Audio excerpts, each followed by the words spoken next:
Pagdating sa pag-iipon, hindi lang yung amount ang titignan natin. Importante rin yung oras. Kaya dapat tayo ay nag-i-invest ng maaga. Sa sample natin dito, kung target natin makapag-ipon ng 5 million na retirement fund, may sample tayo dito na kung ang target natin na mag-retire at the age of 60, kung nag-start tayo na maaga at the age of 30 at may 30 years pa tayo para mag-ipon, 2,533 lang per month ang kailangan natin ipunin at i-invest kada buwan para ma-hit natin yung target natin na 5 million. Pero pag nag-delay tayo, halimbawa 10 years na lang ang meron tayo kasi nagsimula tayo at the age of 50, ang laki na kailangan nating ipunin, 26,145 per month para ma-hit natin yung target natin kasi maiksi na lang yung oras natin. Lalo na kung 55 years old na tayo nag-start, sobrang late na.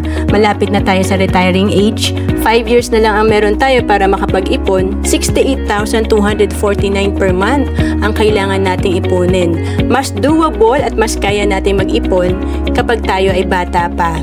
Kaya importante, simulan agad natin ng pag-iipon at maganda kung marunong tayo mag-invest. To know more about savings and investment, message mo lang ako sa FB, Roanne Celis Capistrano.